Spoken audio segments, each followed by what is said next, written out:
Mars 2022. Les super-héros trustent le haut du box-office depuis plus de 10 ans. Les élites cinéphiles se gaussent et s'exaspèrent de voir la formule Disney produire à la chaîne sans se réinventer. Oui, monsieur, parfaitement. Je me gausse. Refusant de manger dans la gamelle du soft power américain, fustigeant ses histoires creuses et manichéennes. Les geeks trentenaires et les ados en redemandent toujours plus. Défendent bec et ongle leurs comics préférés sur les réseaux et se roulent par terre en hurlant, sitôt qu'on critique leur Marvel adoré, tels des fanboys hystériques qui s'insurgent comme si on avait insulté leur mère. Pendant que les sociologues se masturbent la tête afin de comprendre comment les super-héros sont-ils devenus si populaires, théorisant sur le transfert d'une génération qui ne croit plus en Dieu, mais qui attend tout de même d'être sauvée. Quant à moi, je ne peux pas être partout. Plutôt Marvel ou plutôt DC qui me demande. Qu'est-ce que j'en ai à foutre?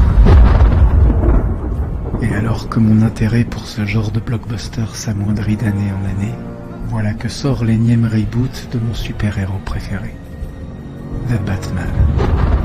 Un film que j'ai beaucoup aimé. Genre, vraiment.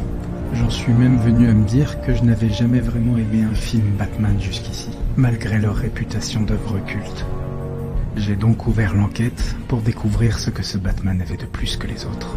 Avait-il vraiment réinventé la roue, ou juste parlé à l'amateur de films noirs que je suis? Après tout, c'est peut-être ça le super pouvoir de Batman. Celui de pouvoir changer de genre, comme on change de costume.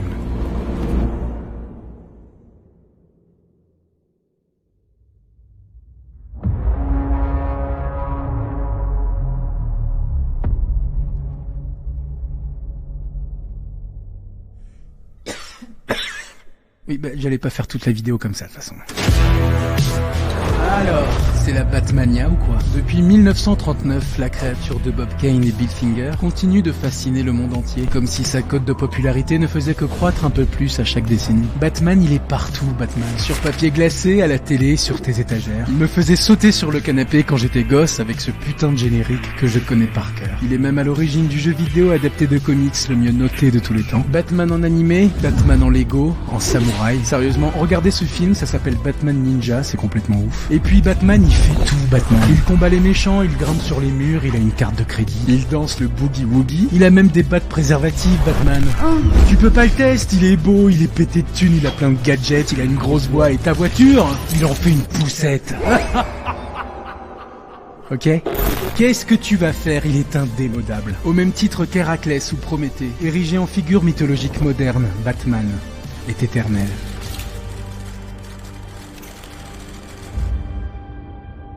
Et ce, pour le meilleur comme pour le pire. Après plus de 80 ans, Batman a changé si souvent de visage qu'on peine à déterminer quelle est sa véritable identité en tant qu'icône de la pop culture. Tantôt représenté en anti-héros sombre et solitaire, en détective luttant contre la pègre, en créature hybride de la nuit défiant un demi-dieu, ou en leader d'un duo comique pour amuser les enfants. Lui et son sidekick seront même accusés par les catho-conservateurs américains des années 50 de promouvoir l'homosexualité. Et tu as déjà vu un monsieur tout nu? Ou encore dans un registre bien différent, en vigilante fascisant d'extrême droite. Bah oui, parce qu'on parle quand même d'un milliardaire qui aime bien la police, mais jugeant qu'elle n'a pas les couilles pour faire le boulot, sort la nuit pour aller tabasser des pauvres. Bon, c'est pas nouveau, hein, mais chaque fois qu'on le fait remarquer, t'as Twitter qui est en mode oh mon dieu, Batman, c'est pas très de gauche.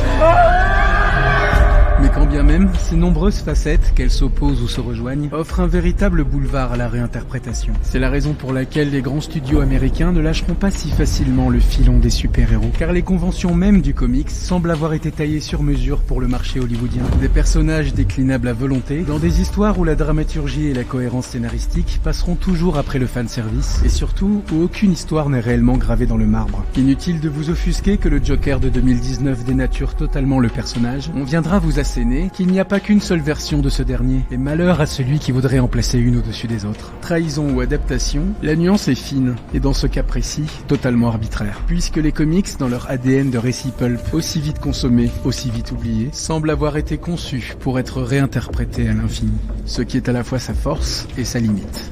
À croire que leur véritable super pouvoir, c'est finalement d'être au-dessus de la critique. Et c'est là que notre Batman entre en scène. Voyons un peu qui se cache derrière le masque.